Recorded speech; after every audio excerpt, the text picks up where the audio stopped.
In this video, we're going to look at how to approach the IELTS reading test and give you some tips to get your best score. There are a number of question types found in the IELTS reading test. These include gap filling, multiple choice, true, false, not given, matching headings, identifying a writer's opinion, classifying and labeling. Whatever type of question test takers face, there is one skill you can apply to all of them. This is the skill of surveying. Before describing the methods involved in surveying successfully, it is important to understand what test takers should not do. That is, never read a whole passage of text. There are two reasons for this. First, there isn't time. Second, it should never be necessary to read more than 2 or 3 sentences to answer a question successfully. Developing the skill of surveying helps test takers locate sentences and information they need to find quickly. How do we apply the skill of surveying to the reading test? Test takers need to be aware of the reason for doing an activity. In this case, reading. The reason is contained in the question itself. So, rather than immediately turning the page and engaging in close reading or detailed understanding, test takers need to spend time looking closely at the question themselves in order to understand exactly what is required. Then, as in other components of the IELTS test, a good start is to underline the key words in a question. Let's look at this question from a text about a famous invention. In which city did Al-Fazari invent his astrolabe? What are the key words in this question? The key words are city, Al-Fazari, and astrolabe.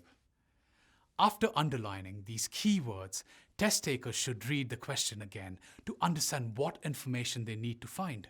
In other words, identify their reason for reading. In this example, test takers should look in the passage for the name of the city where Al-Fazari invented the astrolabe.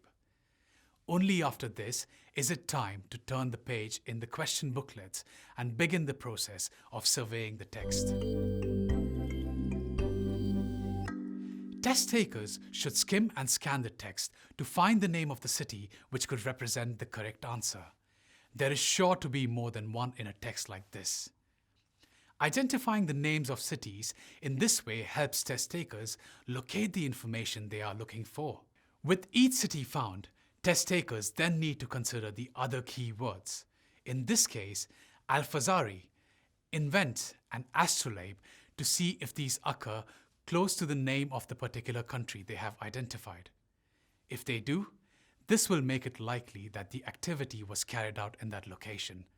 If not, they will need to keep looking. Test takers should ask themselves, which of these words is least likely to change in the text? In this question, good choices would be Al-Fazari and astrolabe, because proper nouns cannot be represented by synonyms and must remain unchanged. However, you need to make sure that the passage you are looking at is not just about Al-Fazari's life, rather than the city where he worked. If it is just about the inventor, his name will occur many times and test takers may need to look elsewhere to find the correct name of the city where the invention took place. Academic words are also good choices because they are not commonly used in everyday speech and will not usually be changed to a synonymous form in IELTS. So, a word like invented or invention would be a good choice. After finding the key words, underline the sentence and read it carefully to make sure you have now found the correct answer. So, in summary, read the question, underline the key words. Read the key words again to understand your reason for reading. After finding the reason, select key words to skim and scan for. Try and choose academic words or proper nouns as these are generally unchanged. Underline the sentence where the key words occur and check your answer. Surveying in true, false, yes, no, or not given questions can be quite difficult. This is mainly because it is often hard to understand the difference between false and not given. So it's important to clarify the difference between the two. Consider the information given in this extract from a reading text. If your child is not going to school today, you have to call the office. The question accompanying this extract reads, is the following sentence true, false, or not given? If your child is absent, the office will call you. In this example, the answer is not given because the text says you have to call the office and the question says the office will call you. However, you do not know whether the office will call you or not because this information is not contained in the text. Therefore, it is not given and this is the correct answer. Remember that for an answer to be false, there must be a direct contradiction between what the text states and what the question says. It is important that test takers understand the contradictions are mainly expressed in two ways, either by using negative words such as might occur, with the text stating the office will call you and the question saying the office will not call you, or by using an antonym. An example of this would be seeing Kingston is a large city in a text and Kingston is a small city in the question. Large and small are antonyms, i.e. they have opposite meanings. So we have a contradiction between the text and the question, which means that false is the correct answer. Now that we have clarified the difference between false and not given, let's look at another example taken from a passage on famous astronomers. This example reads, Edmund Halley observed one transit of the planet Venus. As before, the first thing to do here is to underline the key words.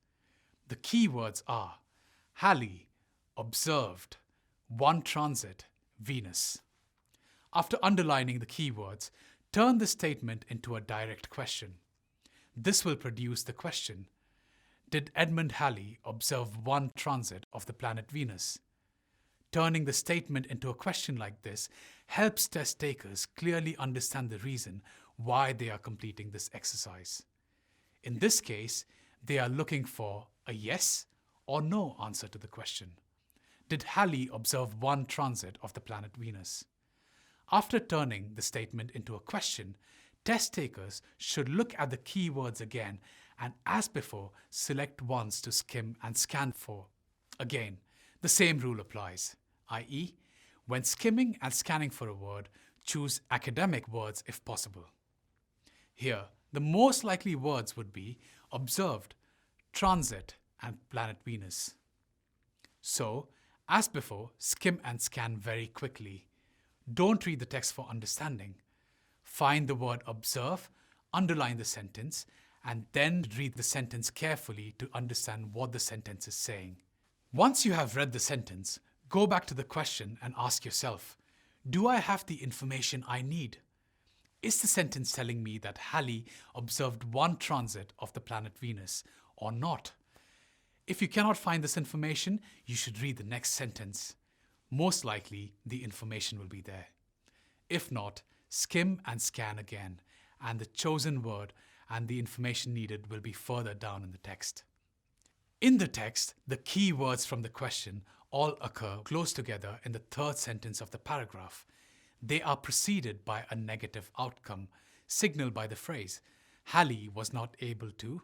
By skimming and scanning for the key words and close reading of the entire sentence, it is clear that the answer to the question, did Halley observe one transit of the planet Venus, is no, and any statement to the contrary would be false. So, in summary, contradictions in true, false, or yes-no questions are expressed by using negative words or antonyms. If there is no contradiction and the information is missing, not given is the correct answer. In true, false, or yes-no questions, turn the question statement into a direct question. This will help you understand what you are looking for, so you need to practice reading no more than 2 or 3 sentences per question. Otherwise, use the same surveying skills as before. Very often, test takers complain that they do not have enough time, but this happens when they read more than is necessary to successfully answer a question. So, you need to establish the idea of reading no more than 2, maximum 3 sentences per question and using the skill of surveying to find the information you need.